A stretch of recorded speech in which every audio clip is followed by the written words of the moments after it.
자, 오늘은 이제 모세 세 번째 시간인가요? 네, 모세에 대해서 살펴보려고 하는데 출애굽기 2장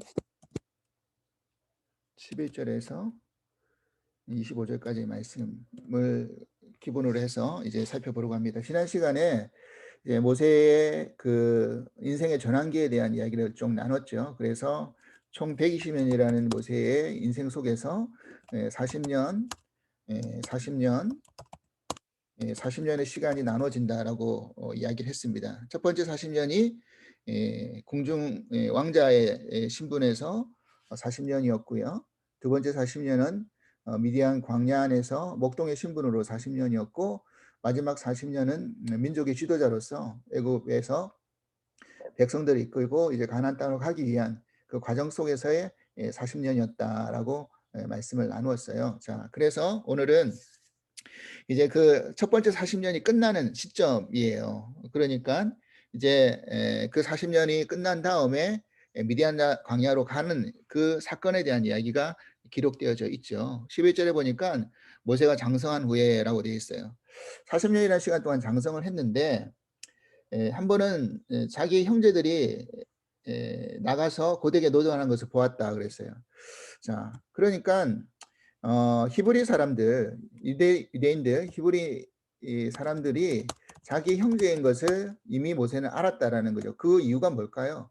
왜냐하면 모세가 어릴 때 유모가 누구였습니까? 유모가 어머니였죠. 모세의 어머니가 유모로서 모세에게 젖 먹이면서 아마 이야기를 했을 거예요. 그리고 당연히 모세 스스로도 자기가 바로의 공주로 양자됨을 커선을 알았을 거고요. 자기의 신분이 어떤지를 아마 모세도 아마 알았을 거예요. 그래서 자기 형제가 괴로움을 당하고 있는 것을 이제 보았던 것이죠. 40년이라는 이 시간이라는 것은 사실은 사람이 뭔가를 해보겠다라고 이제 펼칠 수 있는 그런 시간이죠. 아니, 뭐 지금으로 생각하자면 한 30대 정도 생각하면 되겠죠. 20, 30대. 근데 그때는 이제 20, 30대는 너무 어린 나이고 한 40년쯤 되면 이제 내가 뭔가를 할 수 있겠다라고 자신감도 가지고 또 힘도 발휘할 수 있는 시간이었을 거예요. 그래서 이제 모세가 나가보니 형제들이 고된 노동으로 고통을 받고 있는 것을 보았고요. 더군다나 한 애굽 사람이 히브리 사람을 막 치고 괴롭히는 것을 보니까 이제 자기 의에 못 이겨서 분노에 못 이겨서 이제 좌우를 살펴보면서 어떻게 한 겁니까? 그 사람을 쳐 죽였죠. 자, 이때 모세는 충분히 그렇게 할 수 있는 어떤 지위라든지 힘이라든지 능력이 있었던 사람이에요. 그래서 이제 애굽 사람을 쳐 죽인 거예요. 그리고 원래 그를 죽여서 모래 속에 감추었다라고 했습니다. 그런데 13절 보니까 이튿날에 다시 나가 보니까 두 히브리 사람이 서로 싸우고 있는 거죠. 그래서 잘못한 사람들에게 왜 너네 형제들끼리 서로 다투느냐 하고 이렇게 관여를 합니다. 그러자 뭐라고 이야기합니까? 한 사람이 14절 보니까 그가 이르되 누가 너를 우리를 다스리는 자와 재판관으로 삼았느냐? 너가 우리를 다스리는 자냐? 재판관이냐? 너가 우리의 다스리는 자가 재판관으로 누구를 삼았느냐? 누가 너를 그렇게 해줬냐? 이거잖아요. 그러니까 사실은 히브리 사람 입장에서 한번 생각해 보자고요. 자기들은 이렇게 힘들게 어렵게 노동하고 있고 고통을 당하고 있는데 모세는 어떤 입장입니까? 비록 그가 자기의 동족이라고 뭐 하진 않든 간에 그렇게 역임을 받는다고 하더라도 그는 어떤 입장입니까? 애굽의 왕자로서 호의호식하면서 뭐 운이 좋든지 하여튼 뭐 주를 잘 만났든지 그렇게 해서 자기들은 이렇게 뼈 빠지게 고생하고 있고 힘들어서 힘들게 살고 있는데 모세는 어떤 겁니까? 40년 있는 동안 뭐 어려움이 있었겠어요. 모든 왕궁에서 모든 수발과 그죠? 종으로부터 하인으로부터 그죠? 온갖 그런 것을 다 대접받으면서 융성한 대접을 받으면서 살았을 거 아닙니까? 그러니까 그 말에 힘이 없는 거죠. 말이 안 먹히는 거예요. 네가 우리랑 같이 뭐 수고하고 애쓰고 같이 뭐 눈물 흘려보고 그렇게 고통을 당해 봤냐? 그렇지도 않은 너가 갑자기 나타나 가지고 이래라 저래라 감나라 배나라 이렇게 할 자격이 있느냐 이걸 묻는 거예요 사실은. "누가 너를 우리를 다스리는 자로 세웠고 재판관으로 삼았느냐?"라고 말하는 게 바로 그런 의미라는 겁니다. 그러니까 모세가 당황한 거예요. 그러면서 더 나아가서 뭐죠? 어 "내가 애굽 사람을 죽인 것처럼 나도 죽이려느냐?" 그러니까 자기는 좌우를 살펴봐서 사람이 없어 가지고 아무도 자기를 몰랐을 거다. '자기가 죽인 것을 몰랐을 거다.'라고 생각하고 몰래 했다라고 생각했는데 이미 그거를 누가 알고 있었던 겁니까? 보았다는 거죠. 그러니깐 이 사람이 어떤 부정한 것을 저질렀을 때는 항상 그래요. 아무도 모를 것 같지만 언젠가는 그런 것들이 다 탄로가 나게 돼 있다라는 겁니다. 감추어진 게 다 언젠가 드러나게 돼 있죠. 그러니까 이런 것들이 이제 드러난 거예요. 그러니까 모세가 당황한 겁니다. 그러면서 두려워한 거죠. 그 일이 탄로남으로 말미암아 자신에게 어떤 불이익이 당할 것인가를 탄로가 당할 것인가에 대한 걱정이 앞섰던 거죠. 아니나 다를까 바로가 그 이야기를 듣고 이제 모세를 죽이려고 했던 거죠. 그러니까 아마 그런 부분에서 모세 바로도 사실은 공주가 자기의 어떤 양자로 삼았기 때문에 그냥 눈 감아 줬을 뿐이지 항상 어떤 마음이 있었겠어요. 눈에는 가시처럼 '쟤는 우리나라 사람이 아닌데 너가 그래도 양자로 삼았기 때문에 내가 그냥 눈 감아 주는데 조금만이라도 밉보이는 일이 있으면 가만히 꼬투리를 잡히면 가만히 두지 않으려고 했던 마음이 아마 바로에는 있지 않았겠어요? 근데 아니나 다를까 꼬투리가 잡힌 거죠. 자기 명령도 없이 자기 군사 아닙니까? 자기의 명령 없이 자기 군사를 함부로 죽인 것을 알고 '쟤를 가만둬서는 안 되겠다.' 그리고 그 이유가 어떤 이유인지를 알았을 거니까 가만히 둬서는 저가 그 애굽에 자기 밑에 있는 그 히브리 사람들을 뭉쳐 가지고 뭔가 어떤 반란을 일으키는 그런 주동자가 되지 않겠느냐라는 생각을 바로가 왜 하지 않았겠어요? 그러니까 죽이려고 했던 겁니다. 바로가 모세를요. 이제 아마 그런 소식이 모세에게 전달이 되었기 때문에 모세가 급히 아무런 준비 없이 이제 도망을 친 겁니다. 쫓겨나듯이 이제 도망을 쳤어요. 그래서 이제 미디안이라는 땅으로 들어간 거죠. 미디안 땅으로. 근데 이 미디안이라는 땅이 어떤 땅이냐면 창세기 25 장에 보면요. 25장 1 절에서 2절 보면요. 한번 보세요. 창세기. 예. 그 25 장에 보면 어떤 내용이 등장하느냐면 이제 아브라함이 나중에 사라가 죽고 난 다음에 재혼을 해요. 그래 가지고 구초를 맞이합니다. 25 장. 그래서 그두라라는 구초를 맞이하고요. 그 그두라 안에서 이제 자식을 낳아요. 근데 2 절에 보니깐 그 낳은 자식 중에서 시므란, 욕산, 무단, 미디안이 나오죠. 그래서 그 구초 그두라에서 낳은 자식 가운데 미디안이 등장해요. 그러니까 이 미디안이 이 미디안 족속의 조상인 거죠. 그래서 이 미디안 땅의 미디안 족속 안에서 이제 그 흘러 들어간 거죠. 그러니까 아브라함의 자식들이잖아요. 그래서 그것과 이제 연결이 되어 있었던 겁니다. 그리고 그 장인이 누구였느냐면 르우엘이었죠. 르우엘. 다른 이름으로는 또 장인 이름이 뭐냐면 이드로라고 되어 있어요. 이드로 성경에. 그래서 이드로 르우엘이었는데 이제 여러분 항상 이제 상식적으로 성경에서 엘이라는 글자가 들어가면 이름에 엘이라는 글자가 들어가든지 지명에 엘이라는 글자가 들어가면 엘은 다 하나님을 말하는 거예요. 하나님. 하나님을 가리키죠. 그래서 여러분 잘 알다시피 그 야곱이 돌베개에 누워 잤던 베델이 벳이 집이라는 뜻이고요. 엘이 하나님이니까 하나님의 집이잖아요. 베델이 하나님의 집이고요. 이드엘이라는 이름의 뜻이 뭐냐면 이드엘이라는 이름의 뜻이 뭐냐면 하나님의 친구라는 뜻이에요. 그러니까 그가 미디안의 제사장이었죠. 그러니까 이 이드엘도 아브라함의 그런 자손 가운데 미디안 땅에 있었기 때문에 하나님을 어느 정도 인식했던 사람이에요. 그래서 나중에 그 출애굽을 한 이후에 그 장인 이드엘이 찾아오거든요. 이디엘이가 참 죄송합니다. 루엘 루엘이 찾아오거든요. 루엘이 찾아와 가지고 어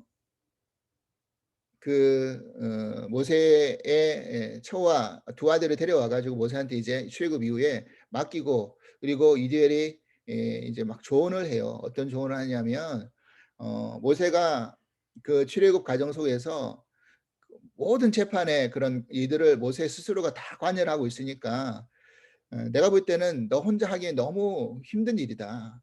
지금 지도자로서 해야 할 일이 큰 일들이 있는데 그 사람들이 그 재판을 받으려고 모세한테 뭐 조그만 사소한 거라도 그것을 다 옳고 그름을 판결을 내려달라고 모세한테 다 와 가지고 기다리고 있으니까 그거 혼자 하면 지쳐 가지고 다 할 수도 없다라는 걸 알고 루엘이 어떤 조언을 하느냐면 조직을 만들어라. 예를 들어 천부장, 백부장, 50부장, 10부장 이런 조직을 만들어 가지고 그런 어떤 사소한 것들은 그 사람들한테 재판에 맡기고 진짜 중요하고 큰 것들만 당신이 이렇게 모세 너가 이렇게 관여를 해라.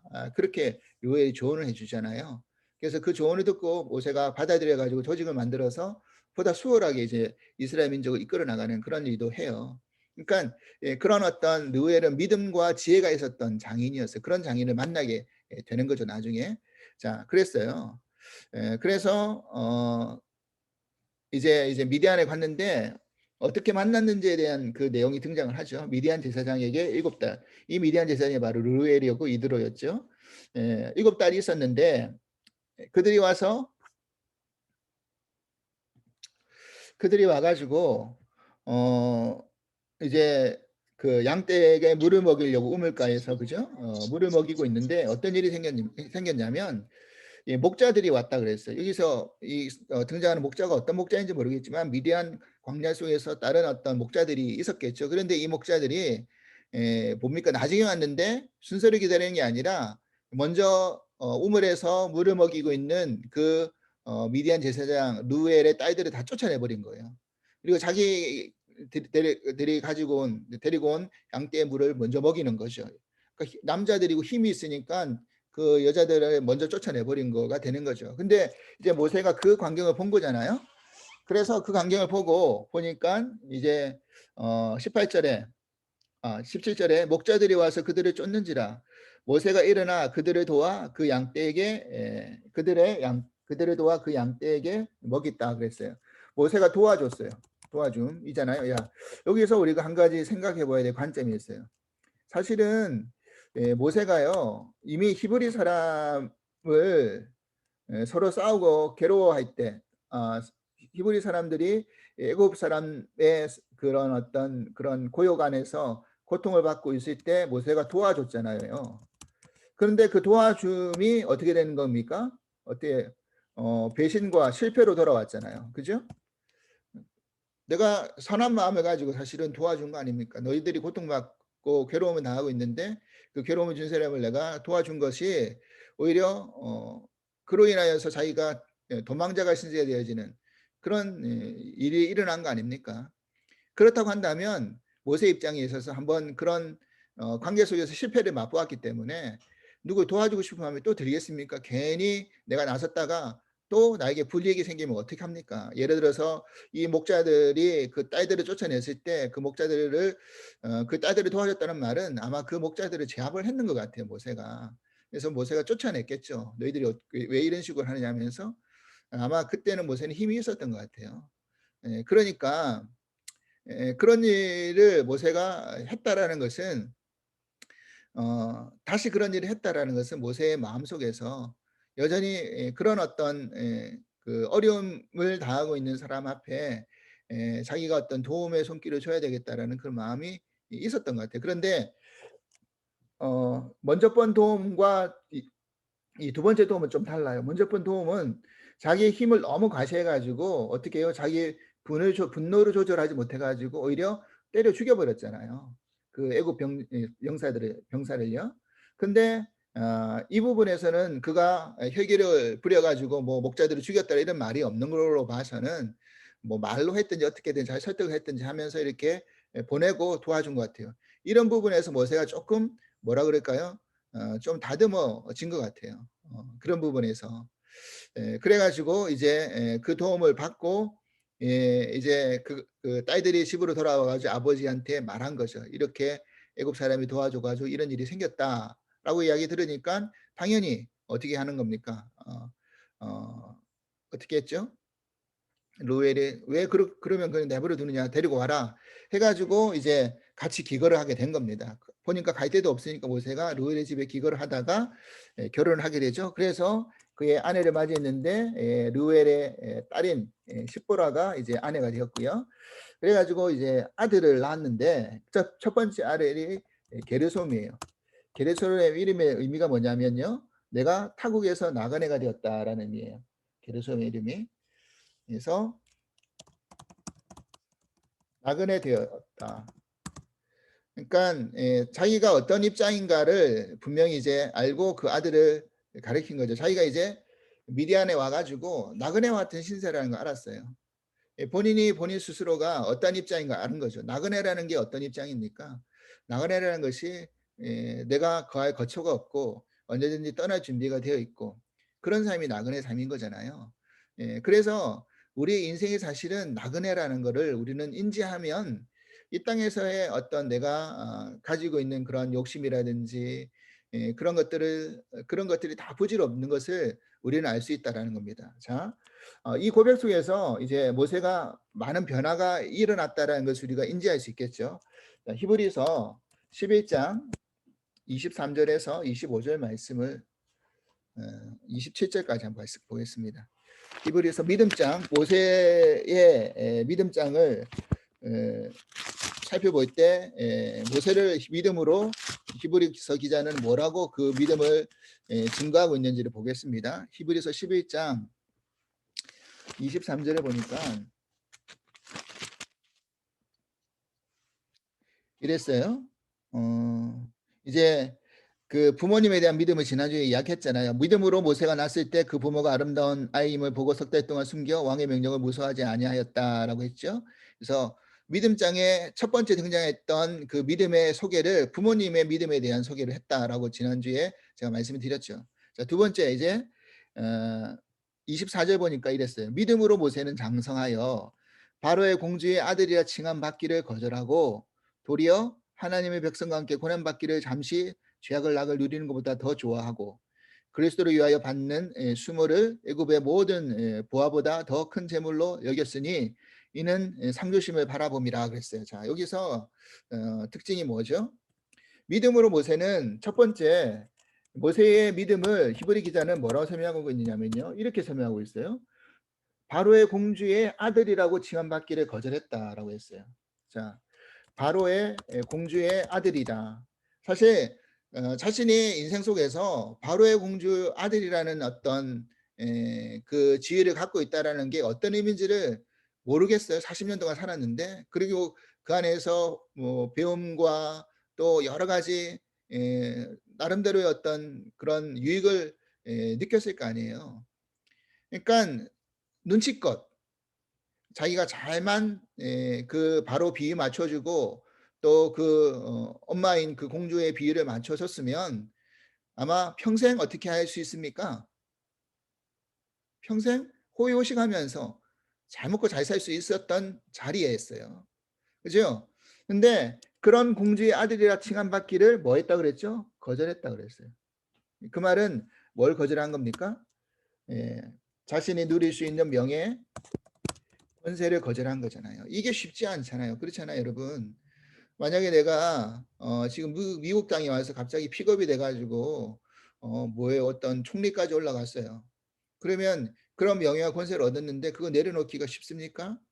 보니까 뭐 지금 동양인 혐오로 인해 가지고 막 사람들이 어떻게 하는 겁니까? 차별을 하고 이러니까 못 참아가지고 나도 그거 다 때려치우고 이런 총리급 필요 없고 내가 그 안에 뛰어들어가 가지고 내가 저들을 돕겠다. 뭐 이런 식으로 해서 자기의 신분과 지위를 버려버리는 게 쉬운 일은 아니잖아요. 그러니까 모세가 이제 그러한 믿음을 가지고 그 믿음을 가지고 이제 출발한 거죠.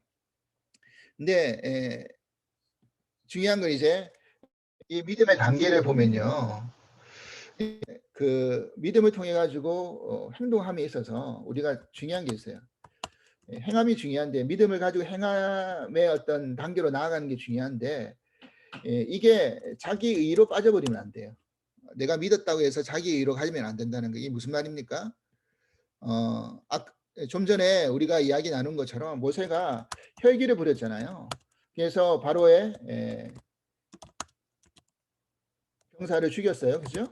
이거는 어떤 겁니까? 자기 의가 앞섰던 거예요. 믿음이 있었고 내가 자기 백성들이 괴롭당한 것을 못 봐주겠다라는 의미를 가지고 이렇게 도와준 거지만 이건 자기 의가 있었다라는 거예요. 그래서 하나님의 때와 하나님의 방법을 생각하지 못했던 거죠. 그러니까 우리가 신앙 안에서 믿음을 가졌다라는 의미는 뭐와 같이 연결되어서 가야 되냐면 이게 하나님이 원하시는 방법인가, 이게 하나님의 때인가도 우리가 잘 분별할 수 있어야 돼요. 나는 충분히 할 수 있는 능력도 있고 실력도 있고 자격도 있고 또 그런 어떤 힘도 있어요. 그런데 그거를 앞세우기 전에 이게 하나님이 원하시는 건가? 하나님이 원하시는 방법인가? 이게 하나님의 때에 맞는 건가를 우리는 살펴볼 수 있어야 된다는 거예요. 모세는 사실 그걸 못했어요. 그렇게 할 수 있는 능력도 힘도 자격도 됐겠지만 그걸 못하니까 백성들에도 인정도 못 받고 바르게 쫓기는 신세가 된 거죠. 그리고 사실 그걸 통해서 하나님은 뭐 한 겁니까? 모세를 더 연단시킨 거죠. 미디안 광야 속에서 연단을 시킨 게 맞아요. 그랬어요. 일단은 그래서 명예와 권세를 버렸어요. 그다음에 뭘 했습니까? 믿음으로 도리어 하나님의 백성과 함께 고난받기를 잠시 죄악의 낙을 누리는 것보다 더 좋아했다 그랬어요. 자, 하나님의 백성과 고난받는 것을 뭐 하는 것보다 좋아했다? 잠시 죄악의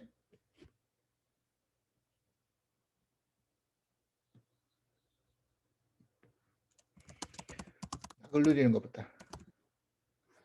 이 잠시 죄악의 낙을 누린다는 게 뭡니까? 쾌락이잖아요, 쾌락. 자기가 그 위치 안에서 죄악의 낙을 누릴 수 있는 얼마든지의 어떤 그런 시간이 있을 거 아니에요.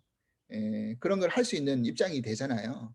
근데 그런 것보다는 그러니까 그 바로의 왕자로서 좋은 거 먹고 뭡니까? 그 풍류를 즐기면서 그죠? 뭐 가고 싶은데 또 입고 싶은 옷 그죠? 먹고 싶은 거 뭐 뭘 못했겠어요. 그런 낙을 누릴 수 있는 충분한 그런 위치가 됐을 거예요. 그런데 어떻게 한 겁니까? 하나님의 백성 고난 받는 것, 같이 고난에 동참하는 것에 자기가 뛰어들었다라는 거잖아요. 그러니까 그걸 이제 본 거죠. 믿음 안에서. 그래서 명예와 권세를 버리고 쾌락 누리기를 버렸던 그 모세의 모습을 볼 수가 있다라는 것입니다.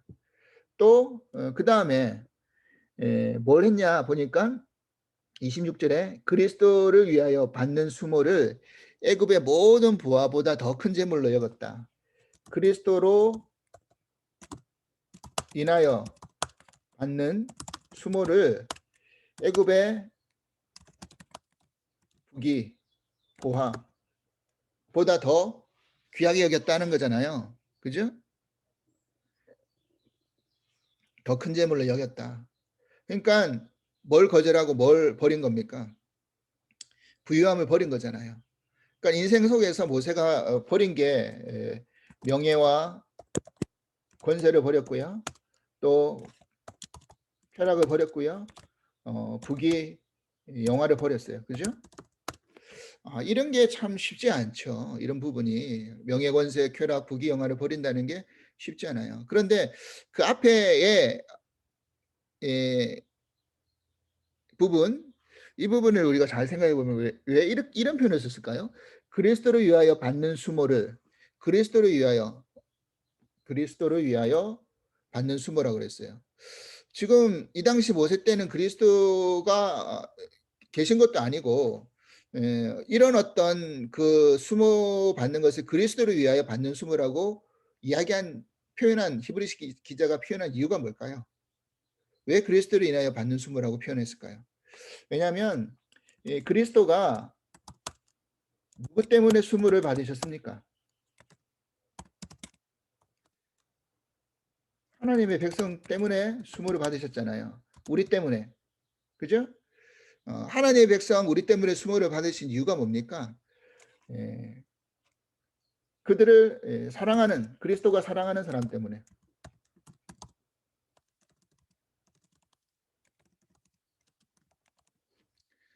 수모를 받으셨잖아요.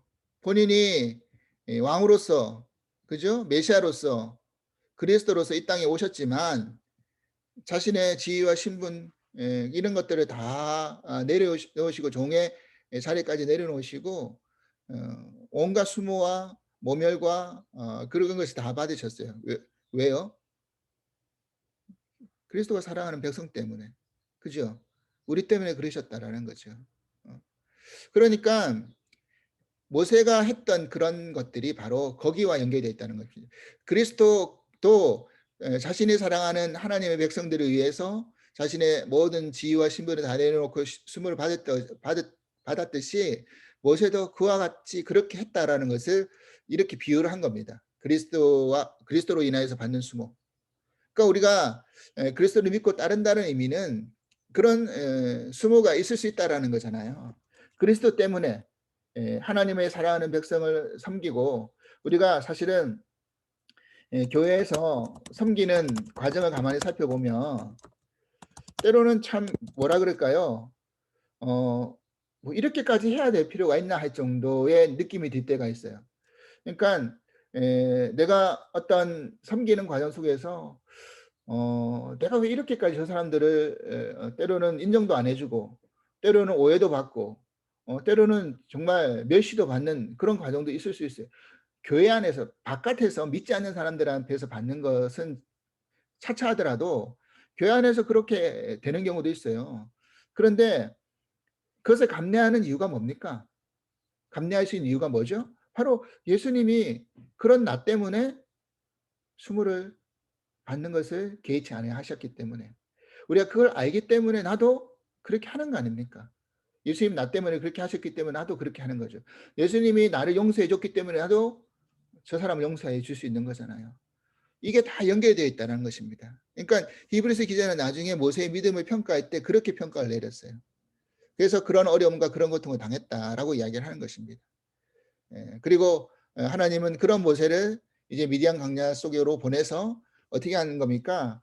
이제 40년이라는 그 왕자로서의 이런 모든 어떤 자신감, 어떤 자신의 어떤 능력과 힘과 실력 이런 것들을 내세울 수 있는 모든 것들을 어떻게 한 겁니까? 이제 다 내려놓게 하시고 뭐 하는 겁니까? 우리 쉬운 말로 이제 물을 뺀다라는 표현을 쓰잖아요. 물을 빼버렸어요. 예, 여러분 군대를 가보시면요, 제일 먼저 하는 이야기가 뭔지 아세요? 선임들이 막 굴려요. 얼차례라고 그러거든요. 얼차례는 뭐냐면 뭐 훈련을 앞두고 뭐 사격이라든지 뭐 여러 가지 훈련 전에 막 이렇게 징벌 같은 걸 해요. 뭐 때리기도 하고 뭐 벌을 주고 기합도 주고 그걸 이제 얼차례라고 하는데 얼차례를 주면서 한다는 얘기가 뭔지 아세요? 제사만이가 너희 사회물을 빼야 된다. 사회물을 빼놓아야 된다는 거예요. 자, 그 뭔가를 물들이기 위해서는 물을 먼저 빼는 작업이 필요하죠. 그죠? 기존의 것을 빼야지 새로운 것이 물들 수 있잖아요. 그러니까 하나님은 지금 모세가 이런 어떤 믿음으로 했지만 사실은 그거를 이제 모세의 믿음이라기보다는 저는 그렇게 생각해요. 하나님이 그렇게 해놓으신 거라고 생각해요. 과정을 통해서.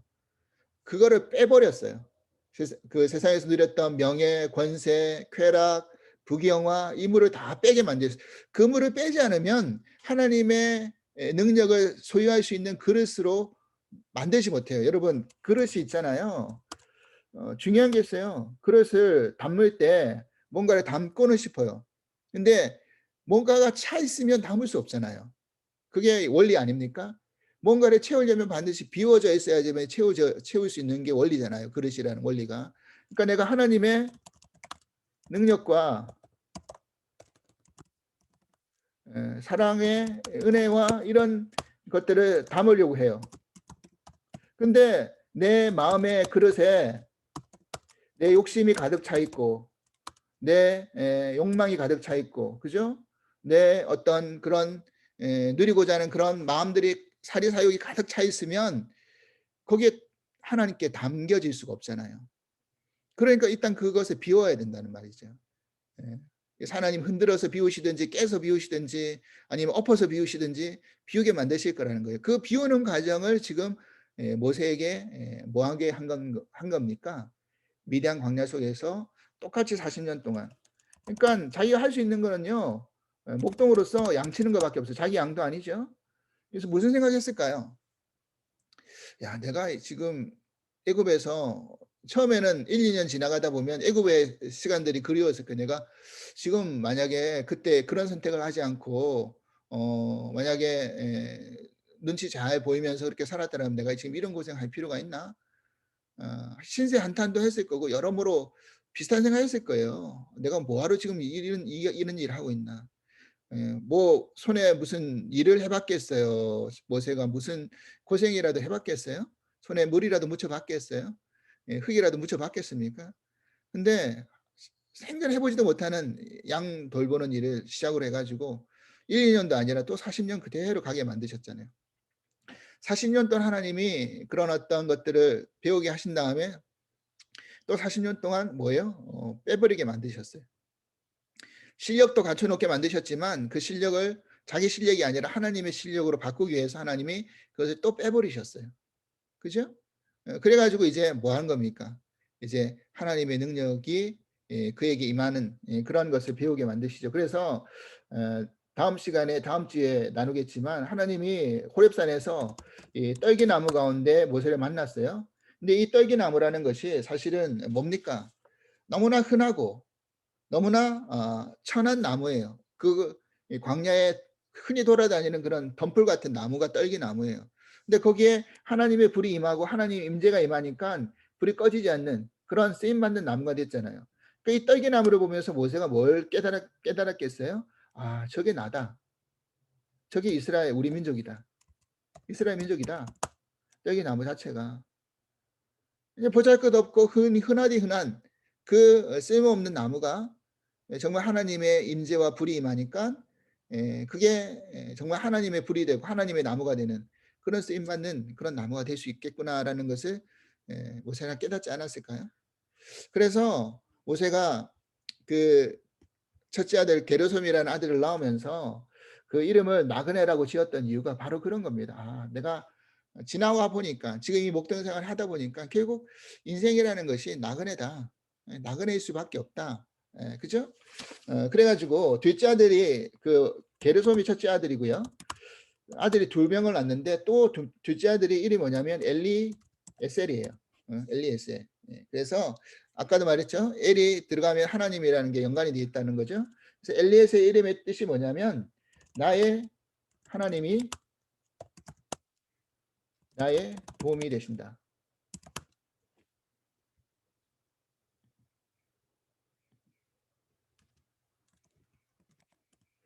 나의 하나님이 나의 도움이 되신다라는 의미예요.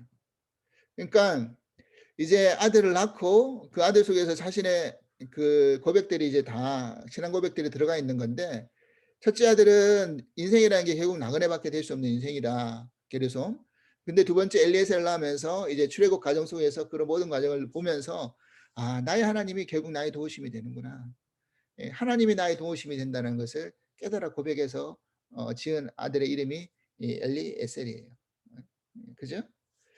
그래서 오늘 이 모세의 이 그 장성한 애굽의 궁에서의 40년의 과정을 마무리 짓고 이제 미디안 광야로 들어가는 이 시간, 그리고 그 안에서 하나님이 모세를 어떻게 또 연단시키시고 만들어 가셨는지, 이 모세를 하나님 애굽의 백성들을 하나님이 잊지 않으셨어요. 그래서 오늘 그 출애굽기에 우리가 봤던 부분을 다시 돌아가서 보면요. 어 이제 모세에게 이제 하나님의 때가 되었을 때 하나님께서 준비시키시면서 그 이후에 보면 이랬어요. 25절 보니까 여러 해 후에 23절, 출애굽기 2장 23절, 여러 해 후에 애굽 왕은 죽었어요. 그러니까 모세와 연관되었던 애굽 왕은 죽고 이제 모세를 쓰기 위한 과정 속에서 이제 때가 된 것을 말하는 거겠죠. 에, 이스라엘 자손은 고된 노동으로 말미암아 탄식하고 부르짖었어요. 그러니까 이스라엘 백성들은 이제는 그 때가 된 거죠. 더 탄식하고 부르짖은 거예요. 더 이상 못 살겠습니다. 하나님 제발 건져내 달라고 부르짖은 거 아닙니까? 모세가 그 애굽의 왕자로서 40년 때는 이스라엘 백성도 준비도 안 됐고 모세도 준비가 안 된 상태였어요. 근데 지금 모세도 준비시켜 놓은 상태고 이스라엘 백성도 지금 준비시켜 놓은 상태예요. 어떤 거랍니까? 여기서 제발 좀 건져내 달라고 부르짖으니까 하나님이 그 이스라엘 백성들을 건져내려고 모세를 보내신 거 아닙니까? 그런 요구가 없는데 모세 보내봤자 우리는 아무 문제 없는데요. 아무런 불편함 없는데요. 그냥 살만한데요. 하면 나가려고 하겠어요, 애굽에서? 안 나간다는 거예요. 그죠? 그러니까 때로는 우리에게 주시는 고통이 그런 거죠. 우리에게 고통이 없으면 하나님께 안 부르짖는다니까요. 여러분 안 그래요? 여러분에게 문제가 없고 고통이 없는데 하나님께 부르짖겠습니까? 하나님 찾으시겠어요? 안 찾아요. 부르짖지도 않아요. 여기가 좋사오니 만족하며 산단 말이에요. 근데 우리에게 자꾸 문제가 있고 고통을 주시는 이유가 뭘까요? 부르짖으라는 거예요. 하나님을 찾으라는 거죠. 하나님을 의지하라는 거죠. 하나님을 붙들라는 거잖아요. 그래서 이제 애굽의 그 백성들 애굽에서 이스라엘 자손들이 고통을 받으니까 탄식하고 부르짖었어요. 그러니까 그 부르짖는 소리가 하나님께 상달되었다 그랬어요. 그래서 하나님이 그것을 어떻게 하셨다? 예, 들으시고 하나님이 기억하시고 그다음에 보시고 돌보셨다. 하나님이 다 알고 계신 거예요. 근데 어떻게 한 겁니까? 하나님 때를 준비하신 거죠. 하나님이 다 들으셨고 또 기억도 하시고 언약 세웠던 것들 기억을 하시고 또 어떤 상황인지 다 보시고 결국 돌보실 거라는 거예요. 우리는 이 믿음을 가지고 우리가 당하고 있는 고통과 어려움을 또 하나 앞에 올려드림으로 말미암아 이겨나갈 수 있는 시간이 되시길 바랍니다. 하나님이 들으세요. 하나님이 우리에게 허락하신 약속을 기억하세요. 그리고 하나님 우리의 상황을 다 보고 계세요. 그리고 우리를 돌보실 거예요. 그리고 결국 우리를 어떻게 할 거예요? 애굽에서 건져내셔서 가나안 땅으로 인도해 가실 거예요. 모세를 세우셔 가지고. 자, 이런 하나님의 계획이 있다라는 것을 우리가 믿고 오늘도 우리의 삶 속에서 생겨나는 여러 가지 아픔과 고통과 어려움들을 하나님 앞에 내어놓으면서 그렇게 하나님이 예비하신 땅으로 우리 모두가 함께 들어갈 수 있는 은혜가 있기를 주님으로 간절히 기도드리겠습니다. 기도합니다. 하나님 아버지 감사합니다. 오늘도 이 모세가 이제 왕자로서 장성한 40년 이후에 위대한 강야로 들어가는 과정, 하나님이 그를 어떻게 훈련시키시고 연단시키시고 또 하나님의 사명자로 세우시는 그 과정의 일련의 사건들 우리들이 살펴보았습니다. 하나님, 우리가 지금 당하고 있는 어려움과 고통이 있을 때 하나님 앞에 먼저 부르짖게 하여 주시고 또 그 부르짖음을 하나님이 들으시고 또 하나님이 우리에게 허락하신 약속을 기억하시고 또 우리의 모든 상황을 보시면서 우리를 돌보실 것을 믿습니다. 하나님이 나의 도움 되심을 저희들은 믿습니다. 오늘 모세에게 모든 명예와 권세와 또 쾌락과 부경화를 다 비우게 하시고 또 하나님의 능력을 채우게 하시는 그 놀라운 은혜를 우리가 다시 한번 깨닫게 하시니 감사하고 우리에게 주신 것이 교만이 되지 않게 해 주시고 하나님 앞에 온전히 쓰임 받을 수 있는 것들이 될 수 있도록 허락하여 주시고 내 의를 앞세우지 않게 하시며 하나님의 때와 하나님의 방법을 앞세우면서 하나님의 사명을 감당할 수 있는 저희 모두가 될 수 있도록 축복하여 주시옵소서. 감사하며 예수 그리스도 이름으로 기도합나이다. 아멘.